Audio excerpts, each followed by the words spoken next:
Olá, pessoal, sejam bem-vindos a mais uma aula de história. Na aula de hoje, nós iremos falar sobre a produção de café no Segundo Reinado, tá? A aula anterior, nós já começamos o nosso assunto de Segundo Reinado falando sobre o golpe da maioridade e sobre a revolta dos praieiros, e hoje vai ser da parte da economia, tá? Bom, o café, ele começou a ser produzido no Brasil, curiosamente, aqui no estado do Pará, tá? Depois que ele alcançou outras regiões, só que a região mais importante, de maior produção, foi a região sudeste, ali onde fica Rio de Janeiro, São Paulo, tá? Nos anos de 1830 e 1850, o café passou a ser o produto mais exportado do Brasil, tá? Então, ele era responsável por grande parte da nossa economia, certo? Esse aumento da exportação do café foi causado pelo grande consumo nos, nos Estados Unidos e na Europa, e também porque a região do Haiti, ela, que era a grande produtora de café aqui da América, né? Ela passou por muitos conflitos em relação à independência e a produção de café lá ficou prejudicada.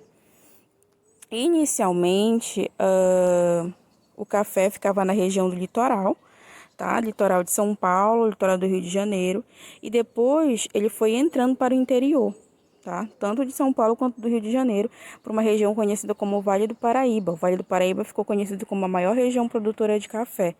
Essa saída do litoral para o interior ficou conhecida como Marcha do Café, tá? O café ele tem muitos impactos ambientais, principalmente pelo modo como é feita essa produção. Para você plantar o café, uma grande parte do terreno é queimado para poder ficar limpo e o café ser plantado. Além disso, a questão da monocultura, do trabalho escravo, também não eram coisas muito boas, né, nessa produção. Aqui nessa parte do livro de vocês, ele fala de todo o processo de produção do café.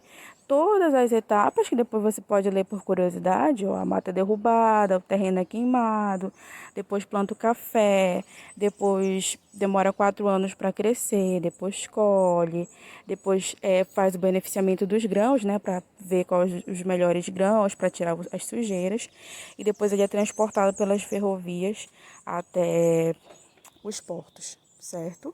Aqui nessa parte vai falar também sobre a questão dos escravizados, que a maior parte da mão de obra era feita por... Em relação à produção, ao trabalho, né, gente?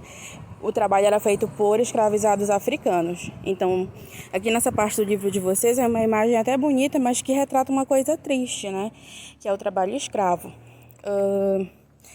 Os escravizados, eles começavam a trabalhar antes do sol nascer e paravam de trabalhar bem depois que o sol se punha. Então, eles trabalhavam mais de 10 horas por dia, 14, 16 horas por dia, certo? Aqui nesse texto descreve muito bem, ó. A jornada de trabalho começava antes de clarear o dia, por volta das 4 da manhã. Às 10, o senhor da fazenda anunciava o almoço, que era basicamente feijão, angu, farinha de mandioca, às vezes um pedaço de abóbora ou inhame, e mais raramente a carne seca ou o toicinho. E isso porque os escravizados precisavam de energia, né? Às 13 horas, um novo intervalo para o café, que era adoçado com rapadura. Depois de um dia estafante na lavoura, muitas vezes os escravos ainda trabalhavam à noite, realizando tarefas como debulhar o milho, torrar e pilar o café, cortar a lenha. Então, além de trabalhar na produção do café, eles trabalhavam nas outras coisas que eram necessárias para a fazenda funcionar, tá? Nessa parte aqui, a gente já começa a falar sobre o fim da escravidão, sobre a abolição da escravidão. Havia uma pressão muito grande no mundo inteiro para que a escravidão acabasse, porque ela já era considerado algo antiquado, algo antigo, algo injusto, já nessa época, nos anos 1800, 1830, 1840. Porém, o Brasil ainda não tinha como abolir a escravidão, porque havia muita pressão dos fazendeiros para que o Dom Pedro II não fizesse isso, certo? Ao mesmo tempo que os fazendeiros pressionavam Dom Pedro II para ele não fazer, a Inglaterra pressionava o mundo para fazer essa abolição. Então, o que acontece? Está grifado aqui no livro de vocês 2 leis que foram feitas em 45 e em 50 em relação a essa libertação dos escravos. Ó. Em 1845, a Inglaterra proibiu o tráfico de escravizados. Então, a Inglaterra passou a fiscalizar os oceanos para ver se tinham navios levando escravos para a América, passou a fiscalizar esse tráfico, tá? Esse tráfico passou a ser proibido pela Lei Bill Aberdeen. Então, a Lei Bill Aberdeen, nome em inglês, vocês não vão se esquecer, é a lei que proibia o tráfico de escravizados. Veja bem que ela não proibia a escravidão. Ainda havia escravidão no Brasil. Os escravos que estavam aqui continuavam sendo escravizados, só que não podiam vir novos escravos. Essa lei Bill Aberdeen acabou aumentando o tráfico interno, né? Ou seja, a troca de escravos entre uma província e outra. Em 1850, a Lei Eusébio de Queiroz vem confirmar isso daí. Ela vem falar que acaba o tráfico de escravizados para o Brasil, ou seja, serão proibidas a entrada de escravizados no Brasil. Então, a Lei Bill Aberdeen é uma lei inglesa que proibiu o tráfico de escravos, e a Lei Eusébio de Queiroz é uma lei brasileira que acaba com esse tráfico de escravos para o Brasil, certo? Depois dessas leis, só vão começar novas leis alguns anos depois, que vai ser a Lei do Ventre Livre, a Lei dos Sexagenários e, finalmente, a Lei Áurea em 1888.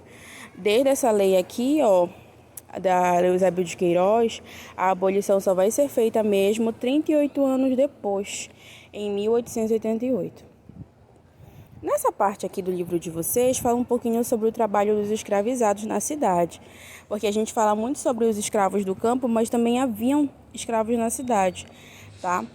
Nas cidades tinham principalmente os escravos de ganho, que eram os escravos que geravam lucro para os seus senhores. Como assim? Por exemplo, se você tem 10 escravos, você pode pegar esses 10 escravos, ficar só com 2 para cuidar das coisas da sua casa e dos afazeres, e os outros 8 você pode alugar para outras pessoas, para as pessoas usarem esses escravos como elas quiserem. Então, as pessoas que eram escravizadas, elas eram até vistas como um bem mesmo, não como pessoas. Era algo muito grotesco a escravidão, gente. Então, aqui nós temos, alguns exemplos de profissão que os escravos faziam na cidade.